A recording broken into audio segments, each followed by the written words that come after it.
Muito bem, gente, já estamos por aqui para o nosso bate-papo esportivo de hoje. Brasileiros surpreendem em suas estreias no Mundial. Vamos lá para o vídeo, então. Vem comigo.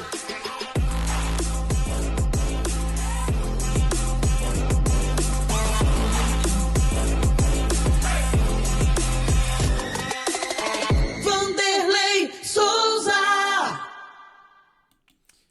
Muito bem, boa noite, obrigado aí você que acompanha aqui esse canal, seja bem-vindo, já se inscreve, comenta, curta, compartilha, se você ainda não é inscrito aqui nesse canal, né? Deu uma sumida aqui nesse bate-papo esportivo nosso, por conta de alguns eventos, né? Tô com a cara de cansado aqui ainda, por conta de algumas coberturas e alguns trabalhos que eu faço aqui na cidade, né? Quem me conhece aí já sabe, inclusive.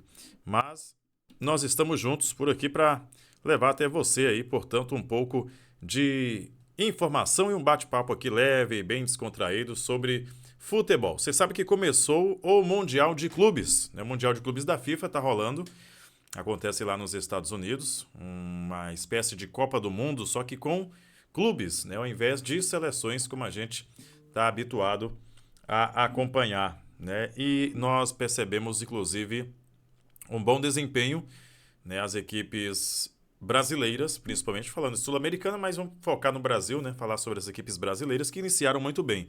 Fluminense iniciando com um empate, Palmeiras também empatando, o Flamengo vencendo o Esperança por 2-0 e o Botafogo também que venceu na sua estreia. É algo a se chamar a atenção porque esse outro formato de Mundial de Clubes, o Super Mundial, com várias equipes de diversos países, ela é diferente daquele formato anterior, que o brasileiro chegava ali, né, após um final de temporada desgastante, onde ele já tinha jogado, vamos lá, estadual, talvez Copa do Brasil, Brasileirão e Libertadores, que é o título que dava acesso a essa equipe brasileira a chegar até o Mundial de Clubes. Então, naquela ocasião ali, eu me lembro muito bem do Mundial de 2019, onde o Flamengo chegou, inclusive, com jogadores exaustos naquela ocasião, né? Tínhamos ali, inclusive, um banco, inclusive, reduzido, né, do Flamengo, onde naquela ocasião mediu forças com o Liverpool. Naquela ocasião, o time inglês levou a melhor, vencendo por 1-0 na prorrogação, hein? Na prorrogação. Imagine só se pegasse aquele Flamengo de 2019 no meio de junho, por exemplo, como está sendo esse Mundial.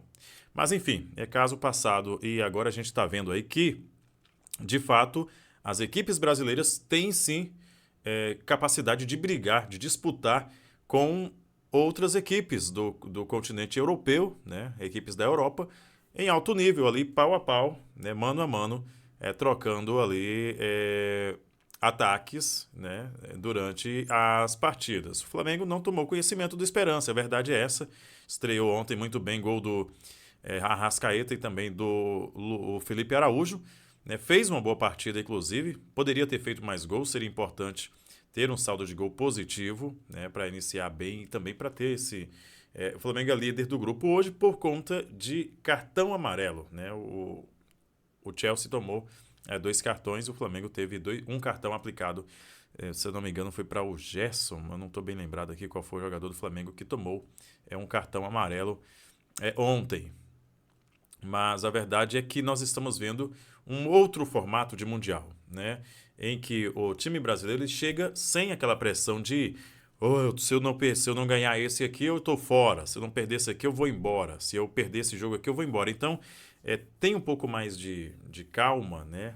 O time brasileiro que chega lá para esse Mundial, o Flamengo, o Palmeiras, o Botafogo e o Fluminense, estão tendo a noção de que, poxa, se eu não fizer uma boa partida aqui, mas pelo menos eu vou ter um outro jogo na frente para tentar agilizar as coisas. Em outras ocasiões não acontecia isso, né? O time chegava pressionado e tendo quase a certeza de que ia enfrentar um grande europeu na final.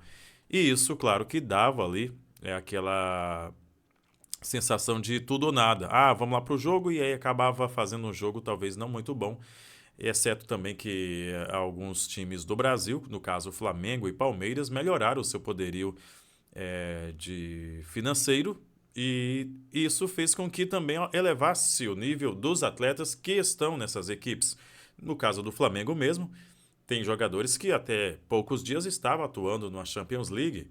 É o caso do Jorginho mesmo, que até pouco tempo estava vestindo a camisa de um time europeu, né? E outros jogadores, a exemplo do Felipe Luiz, que jogou e praticamente se formou como jogador dentro do futebol europeu. Então conhece tudo.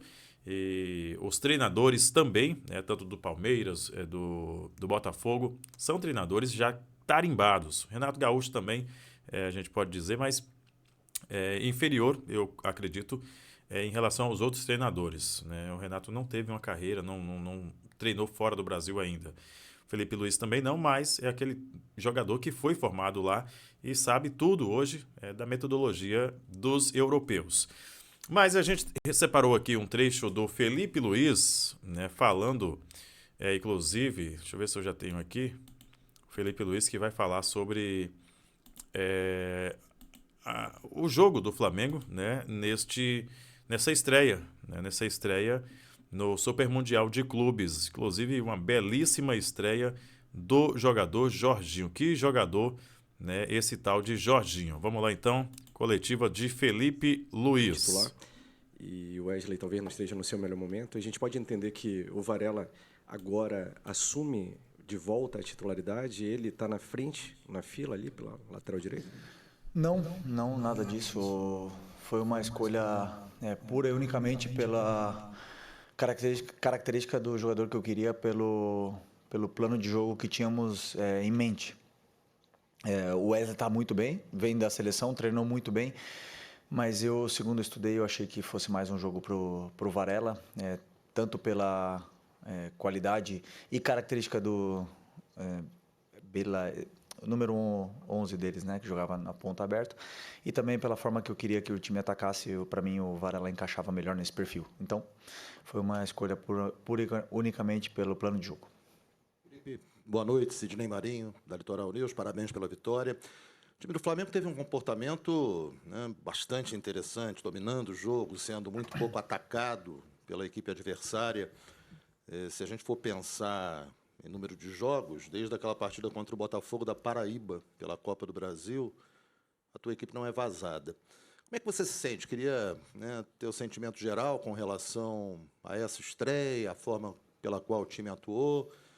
Enfim, te deixou satisfeito? Claro que o resultado sim, mas a forma pela qual o time se comportou. Obrigado. Bom, não sabia desse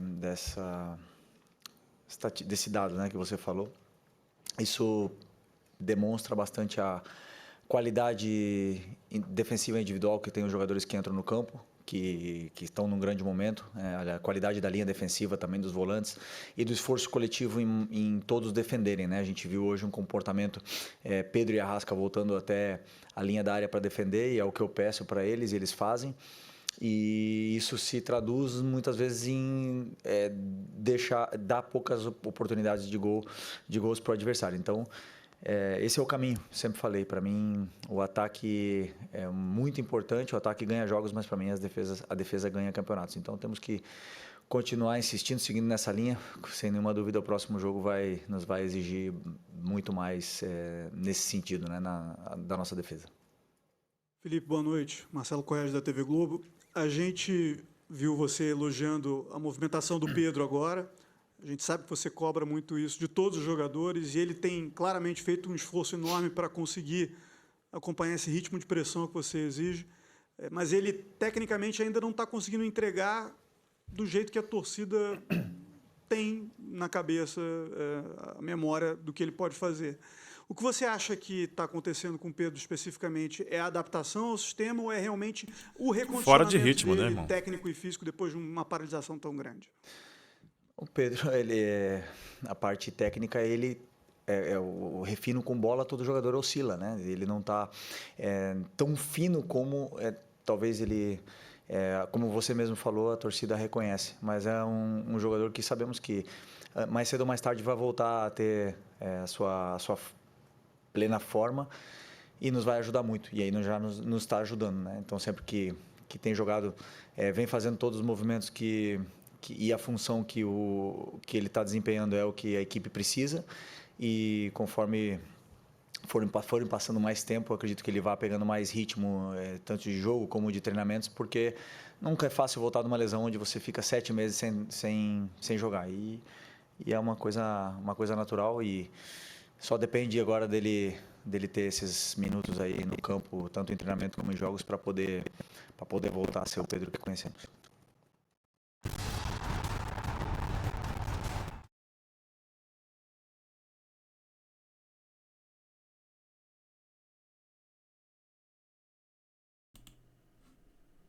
Muito bem, muito bem, muito bem. Voltamos. Esse foi o Felipe Luiz falando aí sobre essa questão, né? Sobre o Pedro não estar ainda 100%. E é normal, o jogador quando volta de contusão, obviamente que nem todos os jogadores vão estar 100%, né? A gente viu aí o Bruno Henrique, inclusive, não fez uma boa partida ontem, eu creio que após aquela confusão toda envolvendo o cartão amarelo, aquele negócio de bet lá, deixou que o Bruno Henrique, inclusive, muito abaixo, né? O Bruno Henrique, eu não me recordo assim qual foi o último jogo bom do Bruno Henrique com a camisa do Flamengo. Aquele jogo que ele arrebentou. Eu não me lembro qual foi esse jogo. Não me lembro qual foi esse último jogo que o Bruno Henrique esteve bem assim à frente, vestindo a camisa do Flamengo. E o Pedro, eu creio que assim que fizer o primeiro gol, ele vai deslanchar aí, né? O Pedro voltou bem fazendo gol, claro, mas tem aquela coisa, né? O jogador sente, o jogador não é máquina e ele sente. E o Pedro é um grande atleta, tá bem fisicamente, tá melhorando, inclusive, voltando de uma contusão. Então, eu creio que para os próximos jogos a gente vai ver um Pedro aí mais ativo, mais centrado no jogo e metendo gol. O Flamengo pega o Chelsea na próxima sexta-feira. E esse sim vai ser um duelo daquele de arrancar o fôlego. E torcedores do Flamengo, obviamente, que vão ficar atentos, porque é um teste, né, de fato, para o Flamengo ver de fato, né, o quanto o Flamengo pode ser perigoso, pode ser cruel, digamos assim, contra os europeus. Vai mostrar o quanto que o Flamengo pode ir e até quando, até onde o Flamengo pode ir nesse Mundial de Clubes. O Chelsea é uma grande equipe, é verdade que não fez, inclusive, um bom jogo na sua estreia, ficou devendo talvez um pouco mais, mas ainda assim é um time perigoso. Obviamente que estão, né, de olho no Flamengo, a imprensa internacional repercute bastante essa estreia do Flamengo, um jogo muito bonito, né, com troca de passes muito bem feitas, com dinâmica de jogo, com a tática bem elaborada ali para o jogo que foi contra o Esperance. Então, acredito eu que será um bom jogo entre Flamengo e Chelsea nessa sexta-feira, às 15 horas, pelo horário de Brasília. Nós teremos aí, portanto, um grande jogo. Sexta-feira, para você que vai poder acompanhar esse jogo, com certeza vai ter aí um jogo de alto nível, né? Vamos ficar ligados. Minha gente, esse foi o vídeo de hoje. Amanhã a gente traz mais conteúdos aí para falar sobre outros assuntos também relacionados aí ao Mundial de Clubes.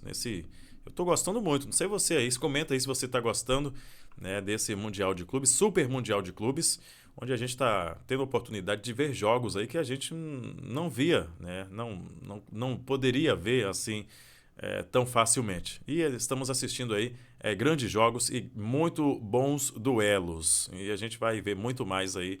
Esperamos que os times brasileiros possam ir até longe nessa competição. Muito obrigado pela sua audiência e até breve, até o próximo vídeo. Muito obrigado. Se você não é inscrito, se inscreva no canal. Esse não é o canal do Pode Mais. Então, se inscreva nesse canal aqui, Vanderlei Souza, para você acompanhar esses e outros conteúdos. Tem vinheta nova aqui, ó, para encerrar muito bem o nosso vídeo de hoje. Muito obrigado e até logo. Tchau, tchau.